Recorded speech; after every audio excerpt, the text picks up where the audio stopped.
안녕하세요. 반갑습니다. 오늘도 벌써 목요일이 되었네요. 그래서 달성 사저 앞에 퍼포먼스 하러 나왔습니다.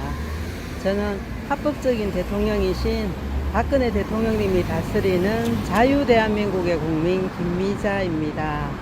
오늘도 우리 자유대한민국의 희망이신 박근혜 대통령님 청와대 복귀를 기원하면서 퍼포먼스를 시작합니다. 우리 박근혜 대통령님만큼 우리나라를 사랑하고 국민을 사랑하면서 하시는 분은 현재 정치인 중에는 없습니다. 그리고 우리 박근혜 대통령님은 전 대통령이 아니고요. 현직 대통령, 현 대통령님이십니다. 왜 그러냐 하면 법을 어기지 않으시고 임기가 남아있는 상태에서 불법적인 방법으로 감금되신 거지, 저들에 의해서 대통령님께서 뭐 하야하시거나 또 임기를 마치셨거나 이런 게 아니잖아요. 그런 가운데 적들에 의해서 불법으로 감금되셨기 때문에 우리 대한민국 헌법상 탄핵이 인용이 안 되는 거죠. 그러니까 시간이 지금 거진 이제 9년 시간이 흘렀다지만 그래도 박근혜 대통령님은 대한민국의 정당성 있는 합법적인 대통령님이신 겁니다. 문재인이 그 대통령 된 거는 불법 선거였고 또 부정 선거였죠. 그 바톤을 이은 윤석열 또한 당연히 불법 선거고 부정 선거였습니다.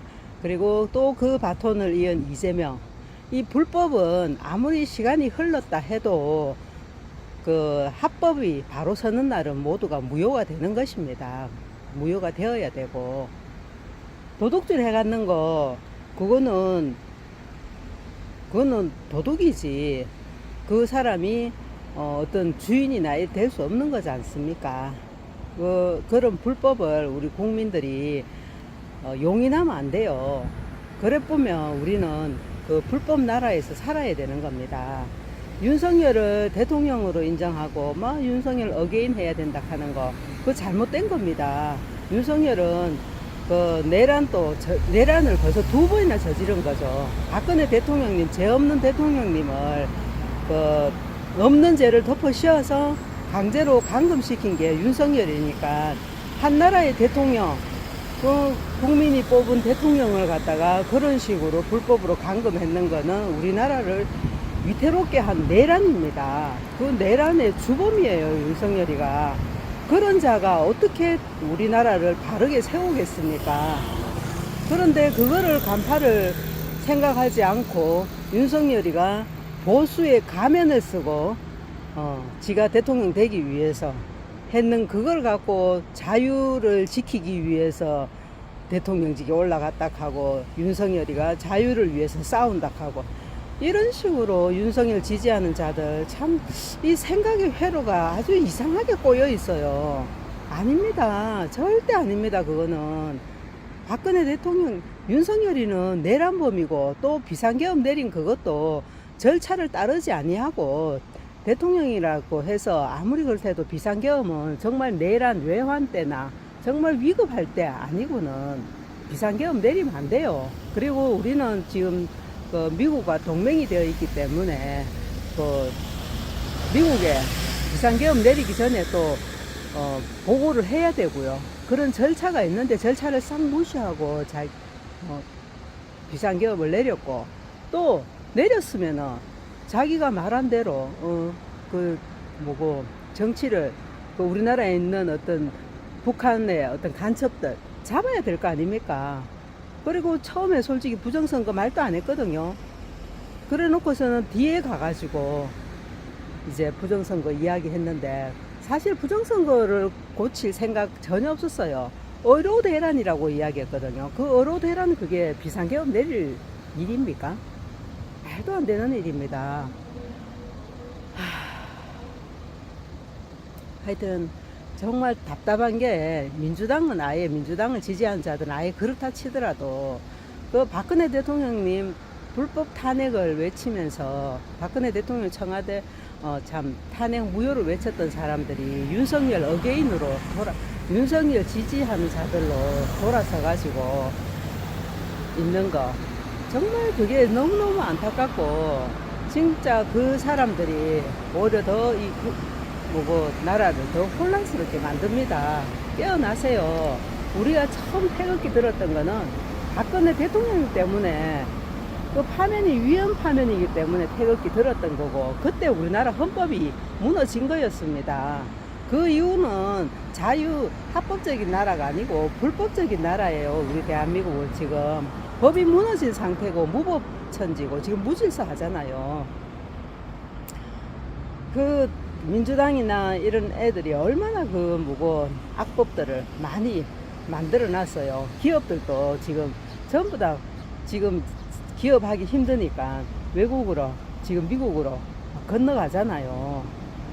그게 정말 우리 박근혜 대통령님 있을 때처럼 그렇게 기업을 도와주고 나라를 바로 되도록 이렇게 바르게 한 것이 아니고 이 지금 이재명이가 정말 이 하는 걸 보면은 하여튼 제가 뭐 말주변이 없어가 다 제대로 말씀을 못 드리겠지만 어쨌든 이재명이도 지가 그렇게 하면 할수록 오히려 자기의 생명을 단축하는 게 될 것입니다. 그런 게 올무가 될 것입니다.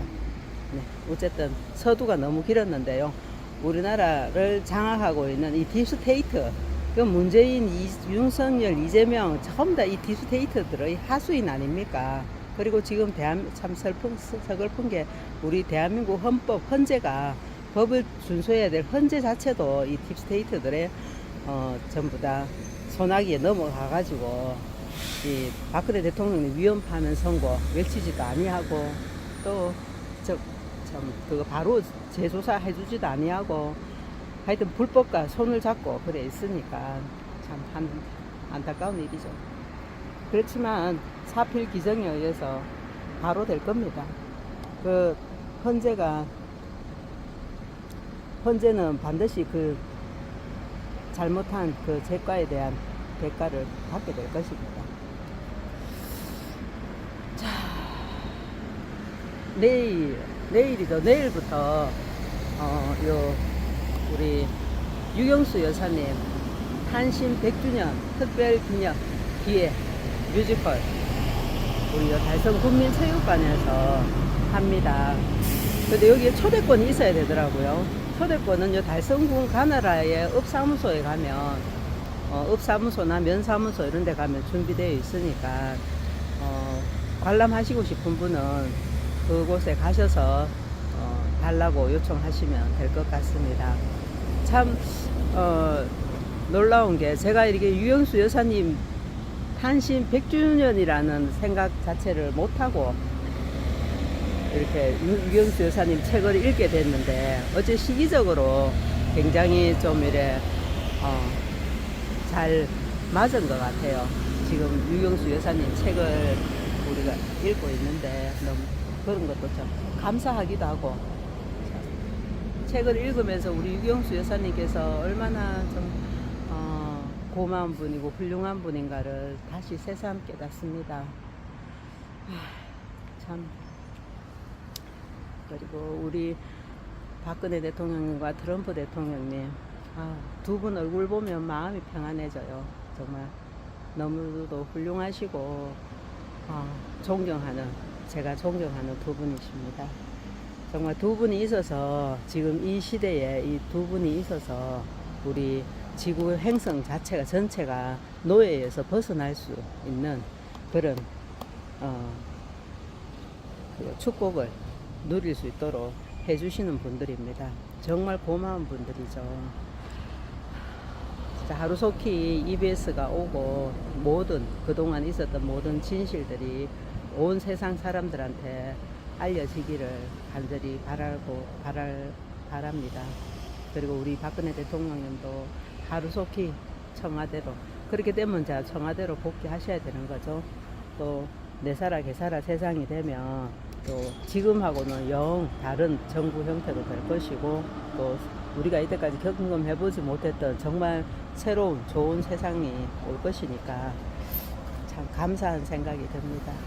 하여튼 두 분 너무너무 사랑하고 존경합니다. 자, 우리 박근혜 대통령님 되시는 달성사저. 네. 하루속히 이 달성사저가 아닌 청와대로 복귀하시길 당부합니다. 기원합니다. 전 또 그렇게 되실 거라고 저는 믿어 의심치 않습니다. 자, 이제 빨리 책을 읽고 또 마치겠습니다. 자, 먼저 자, 우리 대통령님께 인사드려야죠. 오늘 서두가 너무 갑자기 또 이렇게 돌발적으로 길어가지고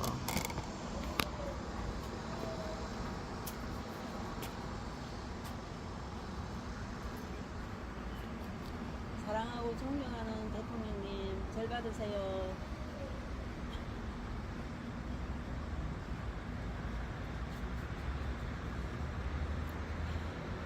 대한민국의 진짜 대통령은 박근혜 대통령님이십니다. 대통령님께서는 하루속히 청와대로 복귀하셔서 우리 이 무너져 있고 무질서한 대한민국을 다시 바르게 세워주실 것을 저는 믿고 기다립니다. 대통령님만이 우리 대한민국의 희망이십니다. 사랑하고 존경합니다.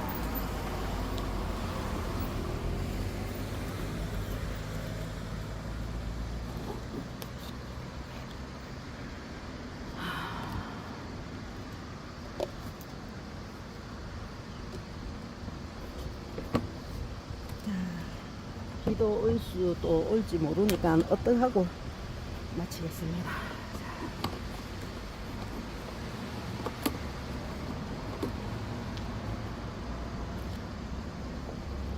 먼저 애국가부터 부르겠습니다. 동해물과 백두산이 마르고 닳도록 하느님이 보호하사 우리나라 만세 무궁화 삼천리 화려강산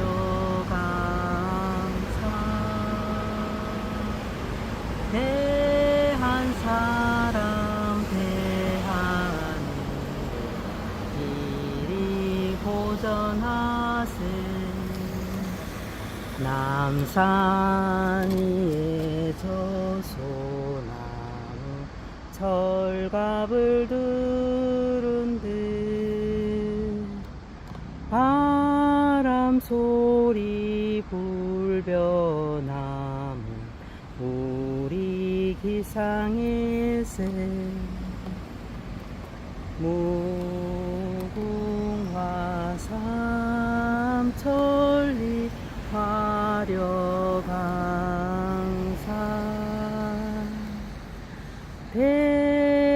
대한사람 대한을 길이 보전하세 가을 하늘 공활하게 높고 구름 없이 밝은 달은 우리 가슴 일편단심일세 무궁화 삼천리 화려강산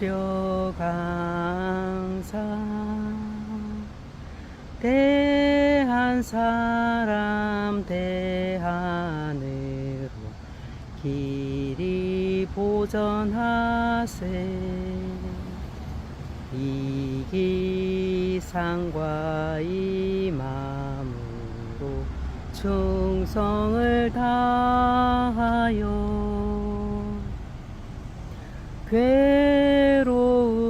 괴로우나 즐거우나 나라 사랑하세 무궁화산 천리 화려강산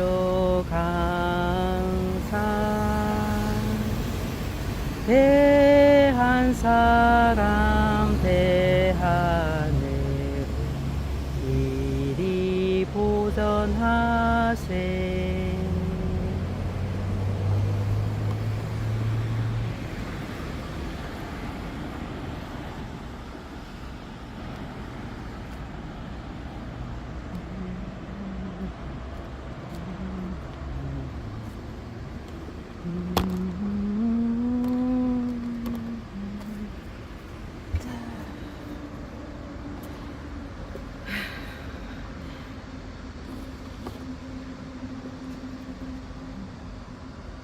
일단 우리 박근혜 대통령님 최고이십니다. 박근혜 대통령님 청와대 복귀만이 대한민국 정상화의 답입니다.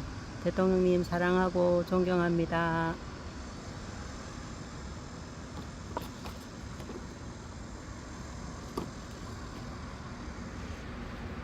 오늘은 박근혜 대통령님 저서 나의 어머니 유경수 중에서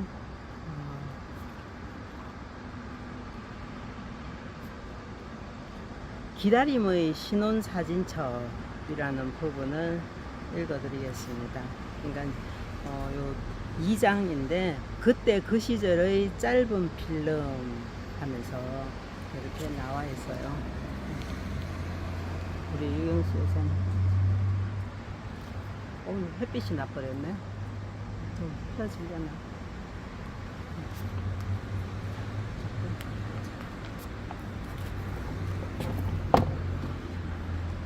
읽을게요.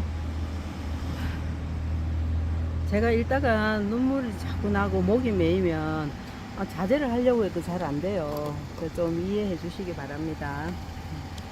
기다림의 신혼사진첩 벚꽃 지고 갈매기 너울너울 거울 같은 호수에 나룻배 하나 경포대 난간에 기대인 나와 영 노송은 정정 정자는 우뚝 복숭아꽃 술을 놓아 그림이고야 여기가 경포대냐 고인도 찾더라니 거기가 동해냐 여기가 경포냐 백사장 푸른 솔밭 갈매기 나르도다 춘삼월 긴긴 날에 때가는 줄 모르도다 바람은 솔솔 호수는 잔잔 저 건너 봄 사장에 갈매기 때 날아나네 우리도 노를 저어 부벼볼까. 이 박정희 대통령님께서 유경수 여사님 그리면서 쓰신 시였네요. 제목은 춘삼월 소묘이다. 끝부분에 1951년 4월 25일이라는 날짜가 적혀 있고 첫째 요거는 이제 돌아가시고 난 뒤 했는 게 아니고 1951년 4월 25일 때 쓰신 거네, 그죠? 첫째 연의 제3행에 있는 나와 영이라는 글귀의 영자에는 유경수 여사 자신이 연필로 동그라미를 그리고 나 영수란 글씨가 적혀 있다. 이 시를 읽으며 언제나 신혼초를 연상할 수 있어 즐거워요. 육 여사의 표현이다. 잠깐만요. 이 부분부터는 아마 지난번에 소개할 때 둘째와 셋째 장은 박목월 선생이 쓰신 유경수 전기 중에 발췌했다는, 그러니까 요거는 박목월 선생님이 쓰신 내용들입니다. 요 이제 2장과 3장은 그 중에서 발췌가 와갖고 올려놓으신 거네요. 자, 다시 읽어드릴게요. 이 시를 읽으면 언제나 신혼초를 연상할 수 있어 즐거워요. 유교사의 표현이다. 유교사가 이 시를 받은 것은 1951년 4월 하순경 신혼생활 닷새 만에 일선으로 떠난 남편을 두 번째로 찾아갔다가 돌아온 직후였다. 4월 15일자로 대령으로 진급하여 부대를 따라 강릉에 머물고 있는 남편이 아내에게 다녀가라는 기별을 했던 것이다. 강릉에서 일주일간 머물렀다. 신혼여행을 따로 가져본 일이 없는 부부로서 이 일주일은 신혼 시절의 가장 인상적인 추억으로 남게 되었다. 박정희 대령 내외는 봄 물결이 밀려오는 경포대의 해안선을 따라 끝없이 걸어보기도 했다. 원래 걸음이 빠른 박 대령은 산책을 하는 경우에도 항상 유교사보다는 앞질러 가기 마련이었지만 이때만은 두 사람이 한결같이 보조를 맞춰 파도가 하얗게 부서지는 백사장을 함께 걸어가곤 했다. 이보다 앞서 유교사가 남편을 첫 번째로 만나러 간 것은 박중령이 강원도 정선에 주둔하고 있을 2월 중순이었다. 구사단 예하의 후생 사업을 맡고 있어 대구를 자주 내왕하던 송재천 중위가 안부를 전하려고 들렀다가 귀대하는 길에 무작정 따라 나섰다. 박중령의 편지 사연 속에 기회 있으면 다녀가라는 암시가 있었던 것이다. 글쎄 박중령이 뭐라 하실지 송중위도 새댁의 애틋한 마음을 충분히 헤아릴 수 있을 것 같아 동행을 허락했다. 본인은 닷새 만에 남편과 헤어진 신부의 안타까움을 능히 짐작할 수 있었기 때문이었다. 그때 당시 박정희 대통령님과 유경수 여사님의 모습입니다.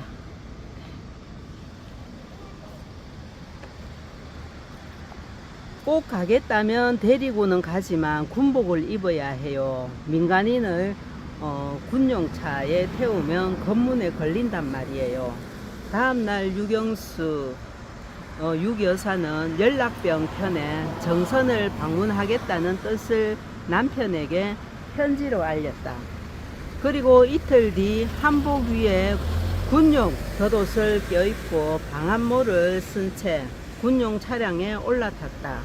훗날 당시의 상황을 유여사는 어느 기자에게 이렇게 밝힌 일이 있었다. 군복을 입고 지금 같으면 8시간밖에 안 걸리는 곳을 24시간 동안 빙판을 차로 달려갔었다. 공비가 산에서 이따금 내려오곤 해서 그것을 피해가느라고 24시간을 밤에 잠도 못 자다시피 하고 갔었다. 그 당시 그분은 주민들이 피랑간 마을의 어느 조그만 민가에 숙박하고 있었다. 친구 같은 것은 형편이 없었다. 그런데 밤에 보니까 이불깃이 깨끗하게 흰 타월로 씻혀져 있었다. 누가 이렇게 정성껏 해놓았나 싶었지만 혼인한 지 얼마 안 되어 물어보기가 쑥스러웠다. 그러나 용기를 내어 물어보았다. 그분은 쑥스러운지 씩 웃었다. 그 태도가 아무래도 본인이 그랬다고 말하는 것 같았다. 육여사가 짐작한 대로 그대로였다. 전란 속에 천리길을 찾아오는 아내를 위하여 박중령은 손수 타월을 빨아 깨끗하게 씻어둔 것이었다. 가슴이 찡하게 울려오는 것을 느꼈다. 유여사는 남편의 깊은 애정과 부부로서 맺어진 굵고도 따뜻하고 든든한 매듭을 절실하게 느낀 것이다. 박 대통령은 곱고 엄한 인상을 주는 겉모습과는 다르게 인자하고 세심하며 가정적이었다. 결혼 이듬해인 1951년 11월 29일 박 대령은 퇴근길에 꾸러미를 들고 왔다. 웬 꾸러미일까? 유여사가 받아들었다. 방 안에 들어서자 박 대령은 그 씩 웃는 특징 없는 미소를 지어 보이며 끌러봐요 하며 재촉했다. 유여사가 꾸러미를 끌러보자 파란 스웨터가 들어있었다. 어머! 놀라며 쳐다보는 아내를 향해 박 대령은 또 씩 웃으며 말했다. 영수 생일 선물. 유교사는 선물 그 자체보다 자신의 생일을 잊지 않고 기억해준 남편이 한없이 고마웠다.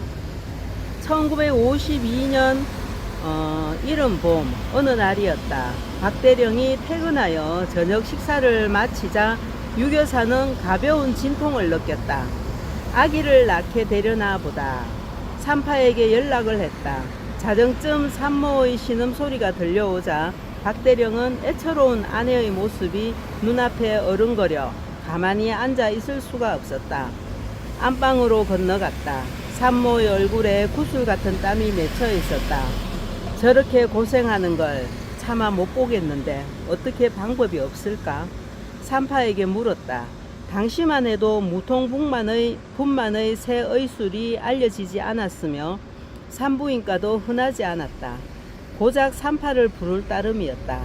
그러나 그 고통 중에도 유교사는 정신이 들면 언니 저분 잠자리를 다른 방에 펴드리고 좀 쉬게 해주세요 하고 애원하는 것이었다.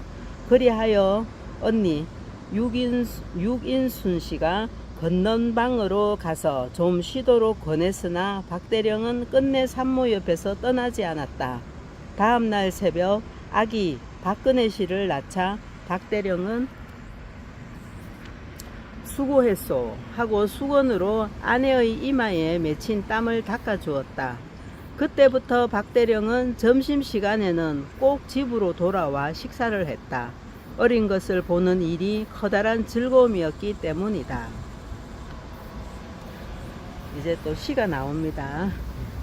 밤은 깊어갈수록 고요해지는군. 대리석과도 같이 하얀 피부. 보국한 백합과도 같이 향운을 뿜는 듯한 그 얼굴. 숨소리 가늘게 멀리 행복의 꿈나라를 거니는 사랑하는 나의 아내. 잠든 얼굴 더욱 어여쁘고 평화의 상징, 사랑의 권화. 아, 그대의 그 눈, 그 귀, 그 코, 그 입. 그대는 인과 자와 선의 세 가닥 실로서 엮은 한 폭의 위대한 예술일진저. 옥과도 같이 금과도 같이 아무리 혼탁한 새 속에 젖을지언정 길이 빛나고 길이 아름다워라. 나의 모든 부족하고 미흡한 것은 착하고 어질고 위대한 그대의 여성다운 인격에 흡수되고 동화되고 정화되어 한 개의 사나이의 개성으로 세련하고 완성하리. 행복에 도취한 이 한밤 이 찰나가 무한한 그대의 인력으로서 인생 코스가 되어 주어 그대 편히 자는 모습을 바라보고 이 밤이 다가도록 새날이 오도록 나는 그대 옆에서 그대를 보고 앉아 행복한 이 시간을 영원히 가질 수 있도록 기도하고 있다. 아, 세상에 얼마나 유경수 여사님을 사랑하셨는지 참 감동입니다. 시의 제목은 영수의 잠자는 모습을 바라보고이고 1952년 7월 2일 밤이라고 날짜가 밝혀져 있다. 아기 옆에 잠들고 있는 아내의 평화스러운 모습을 바라보며 아내에 대한 축복과 남편의 행복감으로 넘치는 작품이다. 그대는 인과 자와 선의 세 가닥 실로서 엮은 한 폭의 위대한 예술일진저라는 표현을 통해 아내에 대한 박대령의 애정의 심도를 살필 수 있으며 또한 이와 같은 표현의 이면에 감추어진 아내의 곁을 떠나야 하는 남편으로서의 애달픈 심정도 엿볼 수 있다. 이 무렵 박대령은 3개월간의 광주 포병학교 교육과 제3군단 포병단 창설 훈련을 마친 뒤 다시 일선으로 떠나게 되었던 것이다. 그러고 보면 당시 유교사의 신혼초 생활은 기다림의 연속이었다. 그리하여 유교사의 일과는 남편에게 편지를 쓰는 일이었다. 가 시집온 세댁은 이 편지를 통해 박준정에 대한 사랑을 심화시키고 그의 사랑을 확인하는 즐겁고 신선한 연애 감정을 경험했다. 유교사는 유교사는 혼인 전 박중영을 몇 번 만날 수 있는 기회를 가졌으나 연상의 상대에게 충분한 자기의 애정을 표현하기에는 조심스러웠고, 그러므로 혼인을 하자마자 일선으로 떠나 있는 그분에게 편지를 통하여 미진한 자기 감정을 불태웠다. 또한 유교사에게는 편지라는 표현 형식이 자신의 애정을 상대에게 고백하는 데에는 편리한 방법이기도 했다. 상대를 대면하지 않고 글로 나타냄으로써 한결 마음속 깊이 깔려있는 애정을 표현할 수도 고백할 수도 있었다. 박대령이 준장으로 진급 1953년도에 진급하셨네요. 진급하고 미국 오클라호마주 미 육군 포병학교 유학생으로 가 있던 6개월 동안에도 마찬가지였다.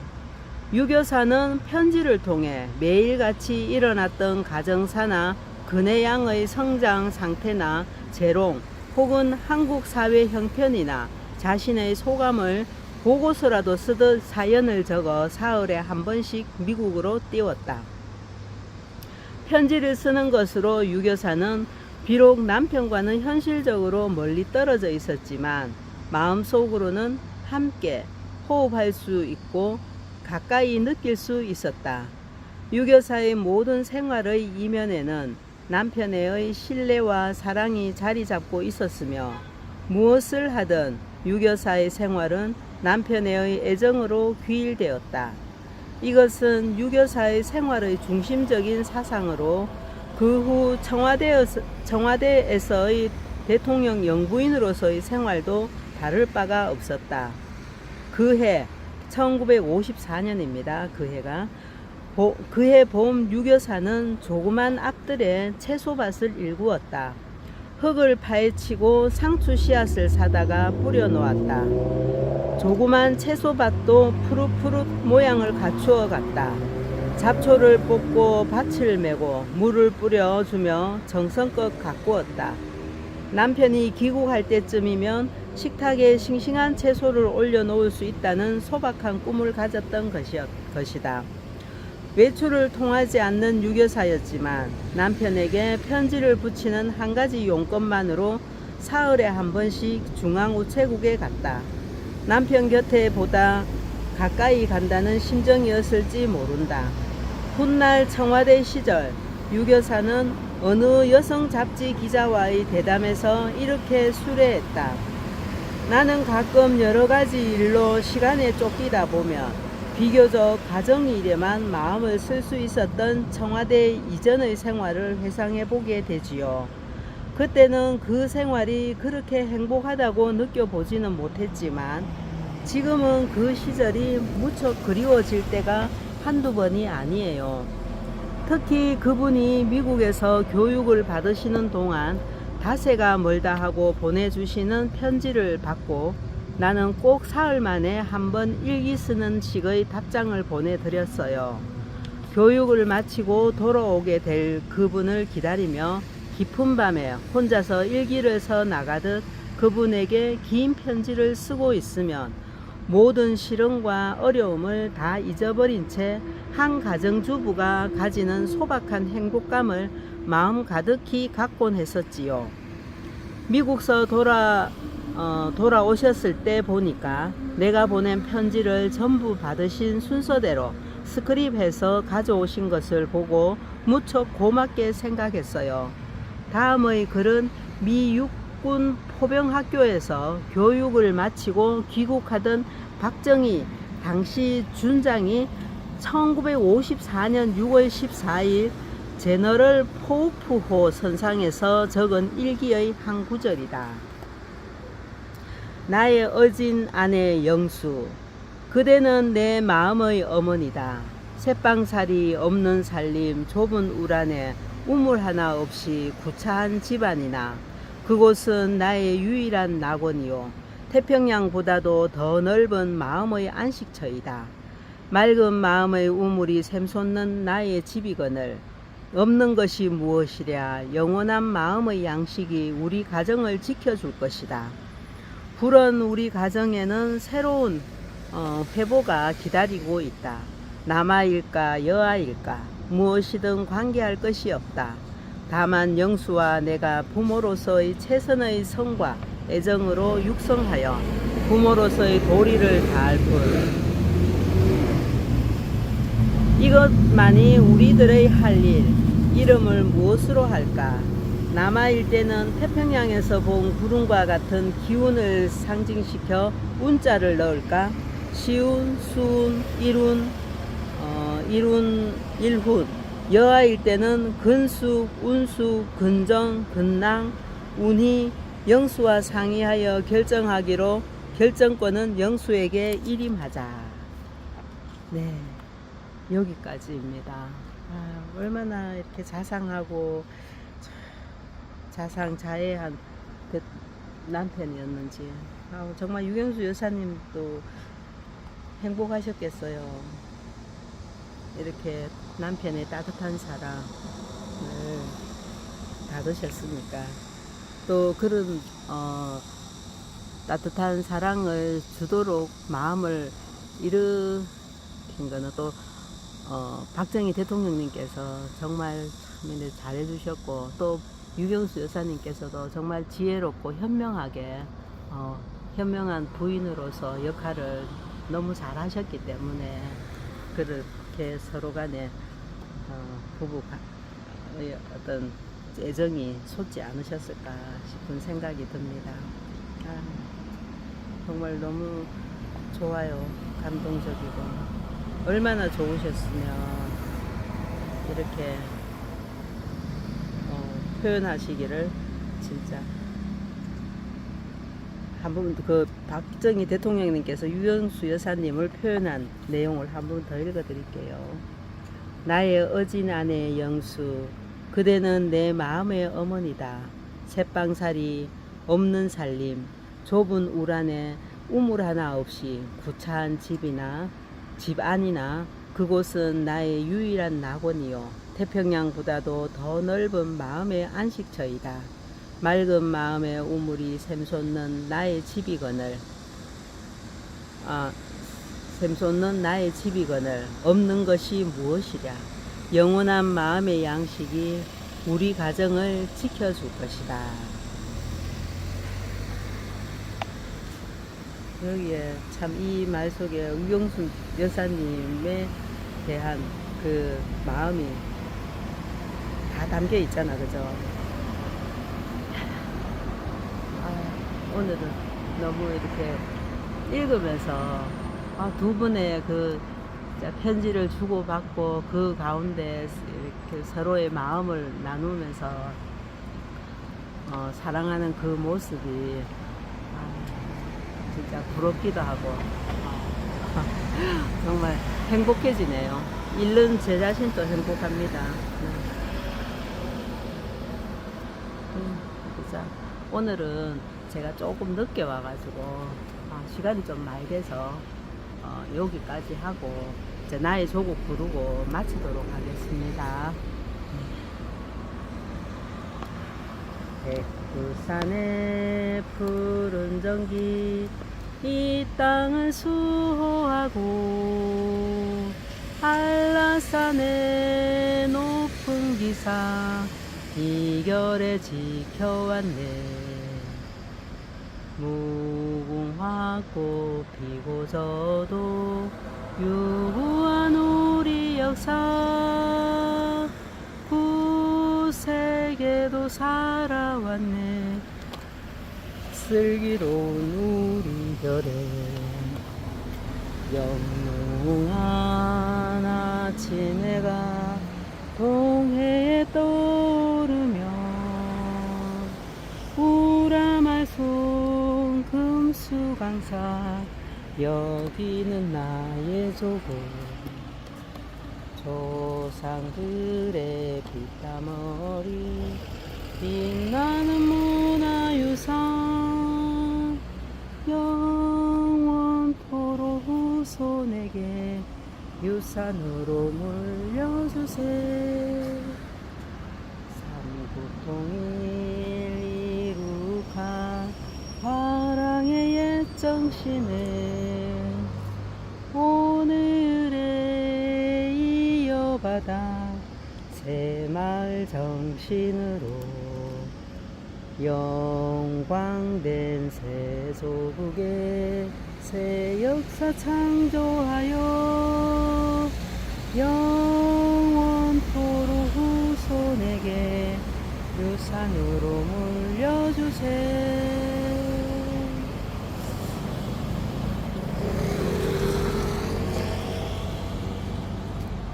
사랑하고 존경하는 박근혜 대통령님과 트럼프 대통령님 두 분이 함께 이 전 세계를 위해서 일하시는 모습 뵙고 싶습니다. 그날이 이제 머지않아 곧 현실화 될 거라 생각됩니다. 두 분 사랑하고 존경합니다. 우리 박근혜 대통령님 청와대 복귀만이 대한민국 정상화의 답입니다.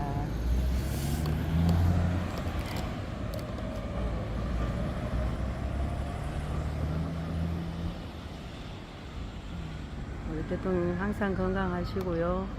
하루속히 저 대통령님을 위해서 지금 현재 비워져 있는 청와대 빨리 들어가셔서 이 대한민국을 위해서 일하셔야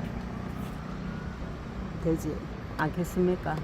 그 날이 곧 이루어질 것을 저는 확신합니다. 네, 감사합니다. 오늘은 여기까지 할게요.